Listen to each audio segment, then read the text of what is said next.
Todo mundo ligado. Alô, você que nos acompanha aqui no Nobel Explica. Hoje nós vamos falar sobre equilíbrio eletrostático entre dois corpos que possuem dimensões diferentes. Quando nós falamos sobre eletrização por contato e os objetos tinham as mesmas dimensões, era muito simples você igualar as cargas dele. Bastava para você dividir ao meio, que a divisão sempre era equalitária, né? Igualitária, por assim dizer. A gente dividia de formas idênticas. Agora, o que nós vamos fazer agora são trabalhar com objetos que possuem dimensões diferentes. Então veja, vamos equilibrar o potencial de objetos de diferentes dimensões. E para isso a gente vai usar um exemplo muito bacana que nos foi sugerido, uma questão da PUC. Eu vou até mostrar a questão para vocês, que ela é muito interessante. Veja, nós temos então, tudo vai se processar naturalmente no vácuo, que praticamente quase todos os vestibulares adotam vácuo como meio onde acontecem as interações de natureza eletrostática.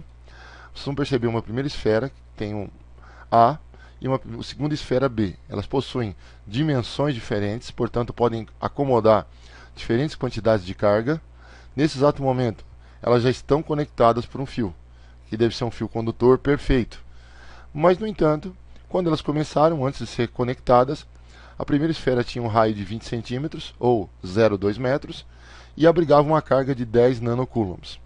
A esfera B, por sua vez, tinha um raio maior, de 30 centímetros, ou 0,3 metros, e abrigava uma carga de 5 nanocoulombs. As duas, portanto, têm 15 nanocoulombs. Perceba, mais carga de um lado, menos carga do outro. Quando colocadas em contato, vai haver uma distribuição de cargas elétricas, sendo que o fator fundamental que vai impelir essas cargas de uma esfera para outra é a diferença de potencial existente entre elas, ok? Então ele está pedindo uma coisa muito simples. Ele quer que você determine a carga das esferas após o contato entre as mesmas, ok? Então, por favor, acompanhe como nós vamos fazer isso aqui. Inicialmente, a gente vai por etapas, né? Vamos dividir e estruturar o exercício. Primeiro, a gente vai descobrir quais são os potenciais em cada uma das esferas. Então, veja, potencial em uma esfera dada pela constante eletrostática, a quantidade de carga contida nela e o raio, evidentemente, dela.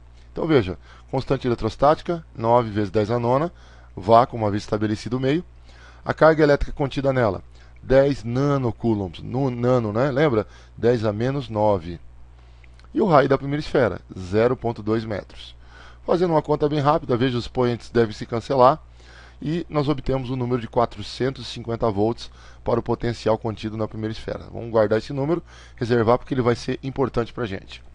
Potencial na segunda esfera, repetimos o mesmo procedimento. Veja, constante, carga e o segundo raio.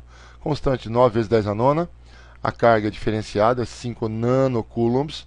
E, evidentemente, o raio dessa esfera, que é um pouquinho maior, faz com que ela tenha um potencial de 150 volts. Então perceba, entre as duas esferas existe uma diferença de potencial. É um motivo mais do que justo, um motivo mais do que suficiente para se empurrar cargas elétricas de um lugar para outro, uma vez que entre o ponto de saída das cargas e o ponto de chegada exista uma diferença de potencial, ok? Etapa número 2. Agora vamos descobrir qual é a capacidade de armazenamento limite para cada um dos capacitores. Então veja lá, capacitância numa esfera é dada pelo raio dela, pela constante eletrostática. O raio da primeira esfera vale 0,2. A constante eletrostática vale 9 vezes 10 a nona, que é a constante eletrostática, ok? Então, o número que nós dividimos esse valor por esse vai dar uma dízima muito grande. Então a gente evitou, né, de fazer um cálculo assim que gerasse um número com muita dízima, porque isso poderia acarretar erros no final. Então a gente vai trabalhar com a forma de uma razão, ok? 0,2, a única coisa que nós deslocamos o valor do expoente 10 a nona para o numerador 10 a menos 9, ok? Reservamos também esse valor para um futuro momento. A capacidade de armazenamento da esfera número 2, também o raio dela pela constante eletrostática. Então, raio 0,3, constante de 9, o mesmo procedimento adotado na condição superior, na esfera de cima, foi adotado aqui. Então, por isso, 0,3, com a diferença que o 10 a menos 9 passou para o numerador. Avançando.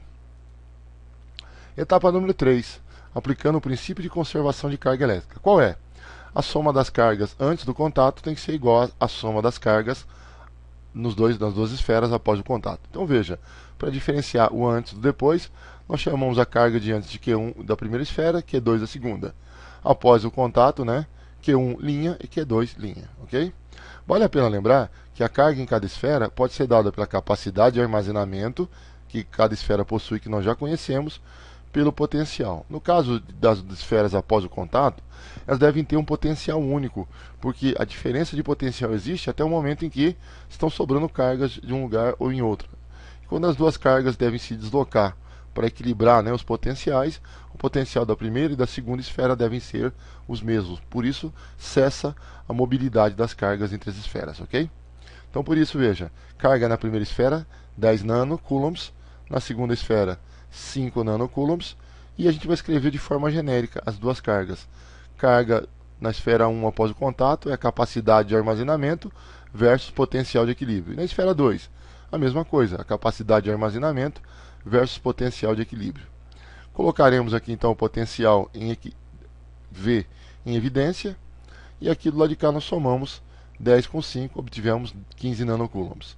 Deixando o potencial de equilíbrio sozinho, bastaria mudar de lado, né, a capacidade de armazenamento C1 e C2 que nós já temos previamente calculadas, e repetimos, no numerador 15 nanocoulombs, no denominador a capacitância 1 e capacitância 2.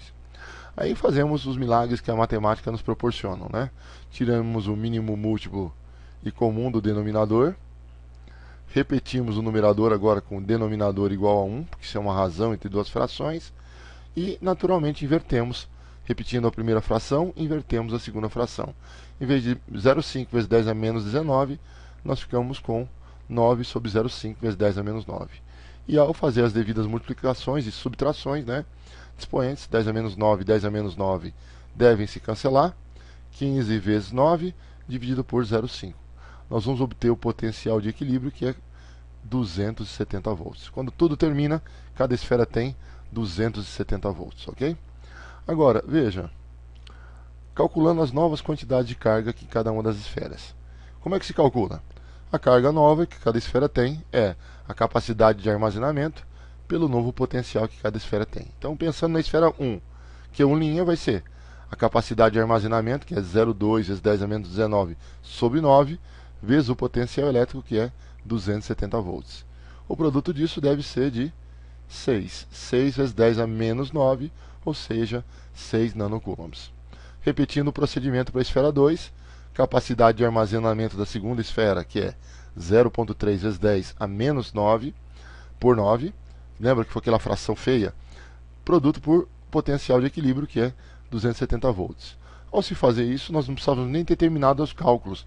Deu 9 nanocoulombs. Lembrando a vocês que, se existe conservação de carga, a carga antes e a carga depois tem que ser a mesma. Antes, um corpo tinha 10 e outro tinha 5 nanocoulombs, totalizando 15 nanocoulombs. Agora, um deles tem 6, outro tem 9, a soma de novo consiste no total de 15 nanocoulombs, ok? E é assim que se resolve essa questão muito bacana, por sinal, muito ilustrativa. Agradecemos a boa vontade de vocês, um grande abraço a todos. Até mais. Tchau, tchau.